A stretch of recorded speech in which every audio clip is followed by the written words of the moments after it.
Usa sa epekto nga dala sa pandemya mao ang kalit nga pagburot sa kaso sa teenage pregnancy.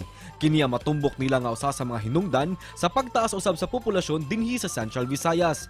Gumikan niini, mipahimangno ang buhatan sa Commission on Population Region 7 ngadto sa mga ginikanan nga bantayan og giyahan ang ilang mga anak aron mahalikay sa teenage pregnancy.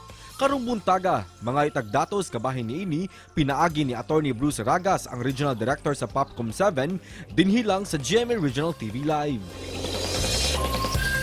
Kapuso sa spotlight rog buntaga isyu sa populasyon o teenage pregnancy.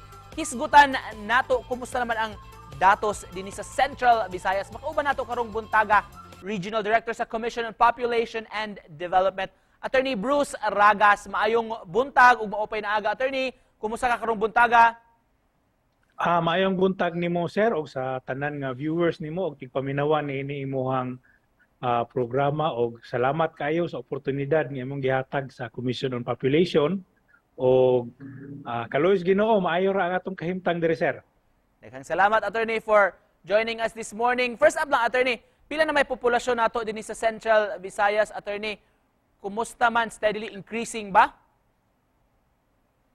Sa pagkakaroon ang ato ang figure sa population sa Central Visayas naata sa 8 million, no? 81,988 to be exact, with a population growth rate from 2015 nga naa sa 1.88%, meaning to say nga we are growing at the rate of 1.88 per year, or every year. Sa kaning datos na to, Attorney, do you have new figures na sukad nga nagka-pandemya, Attorney? Unsay atong nabantayan? Actually, this figure came out from the 2020 nga national census nga gihimo sa Philippine Statistics Authority nga mao gyud lead agency nga naghimo adtong census ni adtong tuiga. Alright, Attorney, let's talk about kining usa sa gitutukan ninyo sa Popcom, teenage pregnancy. Kumusta atong mga figures karon diri sa region? Atong ibase ni adtong teenage pregnancy as of 2020, no? Ang ato ang figure at that time naa sa 13,994. So imong tan-awon 6 na lang may kulang, mo sirado gining 14,000, so practically almost 14,000 ang ato ang figure at the time. Attorney, pila may panggidaron nining age range bale sa mga kabatan-unan nga makonsidera nato nga nagka-teenage pregnancy? Supposedly this data looks at the age of our young people, primarily naa sa 15 to 19 years old. Alarming ba ningon ani nga mga figures o kini nga pangidaron as early as 12? Yes, this is very alarming, no? Aside from the fact that our incidence rate of teenage pregnancy is very alarming in terms of figures. Alarming so siya tungod kay ang mga edad nga gakabiktima sa teenage pregnancy is getting younger, no? Aside from that, doon na pud tay occurrence nga gitawag nato og repeated pregnancy, no? So meaning to say that ato ang mga batan-on nga mga babae who had been victimized of teenage pregnancies had been victimized again for twice, ang uban niabot sa ikatulo, no, nga pagpanganak. Unsay risgo ana, Attorney, kining magka-teenage pregnancy o giunsa nyo pag-manage kining mga figures, unsay giunsa nyo pag-address diha sa Popcom? Ang ato ang pamaagi sa pag-address ani tungod kay kini mga batan-on na spread man ni siya all over Region 7.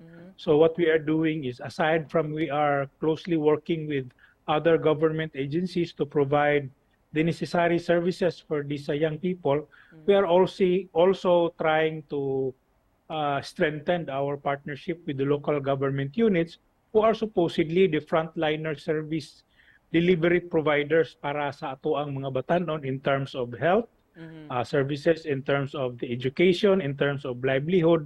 Can you cite examples, Attorney, unsay may some of the projects nga gagihimo ninyo sa national government o sa local government ang pag-address ani nga issue?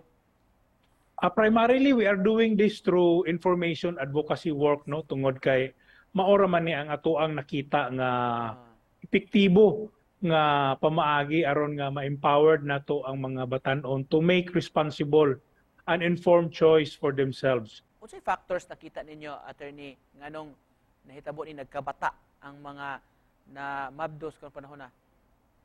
Usa sa mga hinungdan nga ato ang ma-attribute ni siya nga phenomenon karon sir is the easy access of our young people to information. Tungod we all know that dali na lang kaayo ron ang pag access ato mga batan-on sa mga online informations. And we all know that mga myth and false informations naghatak yun ni ining internet. So without proper guidance, without proper censorship, without the proper education for our young people, so dako gid kaayo ang posibilidad nga salaag gid sila. Attorney, unsa pay mga kalihukan o mga programa pa, proyekto nga giandam ninyo sa POPCOM ng panahon na? Sa pagkakaroon sir, gawas ni adtong ato ang partnership with the Department of Education. No? In fact, ang Department of Education has been issuing circulars and memorandums in support sa ato ang mga programa. Diya sa nagkalain-lain nga divisions, school divisions diri sa Region 7 in support sa pag-implementar sa ato ang mga interactive nga mga activities sa ato ang mga batan-on. No? Alright, attorney, just to close this conversation, doon kay message nga gustong ihatag sa atong mga viewers, Robutaga. Yes, amo lang iawhag, no, labi na gayud ang ato ang mga ginikanan, labi na aning hisgutanan sa teenage pregnancy to be on the lookout for the welfare of these children, of their children, tungod kay ang kaayuhan sa inyong mga anak dili lamang interest sa atong nasod ug sa atong gobyerno, labaw sa tanan interest ni sa inyong pamilya. And with that, we'd like to thank you for joining us this morning, attorney, gikan ninyo sa POPCOM 7, mga kapuso, Regional Director, Commission on Population and Development, Attorney Bruce Ragas. Salamat, attorney! Sir, thank you very much, sir.